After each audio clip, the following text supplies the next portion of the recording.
价格我就受不了，我都上火了这几天。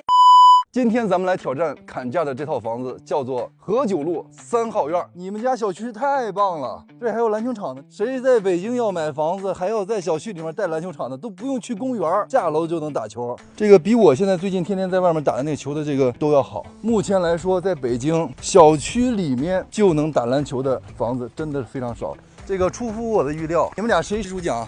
我都不知道说什么啊，那就给你吧。标准有点高啊，你看这还有跑道。对啊，所以说它这个小区环境是挺好的。咱们往哪个方向走？这边，其实我刚才跟您说，为什么让您把车停在下边吗？您停下边就直接就上去了，电梯也挺方便的。您进，特意给收拾了一下。你这房子没有开空调吗？没有啊，这么凉快儿。把边这块2个卫生间的窗户一打开，特别凉快。那聊聊房子价格，你们看看这个房子呢，是希望卖一个什么样的价格？价格的话，想卖到450左右吧，卖不到，卖不到，卖不到，绝对卖不到。现在这个市场，卖得快就是卖得好，因为现在是在下行市场。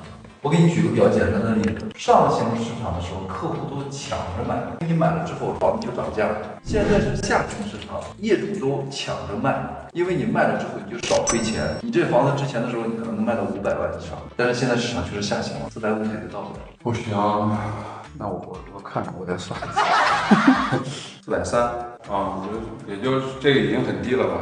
你想快速卖掉，你们也别纠结，低于什么价格，咱大不了不卖嘛，也别430，也别425，420。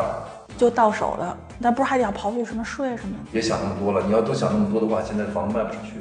我能给你带来很多客户，我的粉丝也不会说上来之后再去跟你怎么聊价格哦。如果再跟你怎么聊价格的话，大不了我不卖就行了。因为我来之前，你的房子我们已经评估过了，就是虽然这个来了之后整个看房效果不好，只给我增加了一个信心，就是来的人他能看得上，但是呢，市场是有市场价的，所以说我们目的还是为了帮您把这套房子成交推出去。咱为了是解决问题，因为你房子很好，他不来的话没有用，看不到。如果你要是觉得有异议，到时候呢你再跟我说，我的视频就不发了。如果没有异议，就这个价格，尽快出手，其实真挺好这房子。那就这样，行。最后咱们砍到这个价格，一说价格我就受不了。今天大东老师帮你砍到了420万，那咱们就合作愉快。好，合作愉快，祝你能快速卖掉啊！谢谢您，谢谢。别难受了啊！我都上火了这几天，也没看。卖掉啊！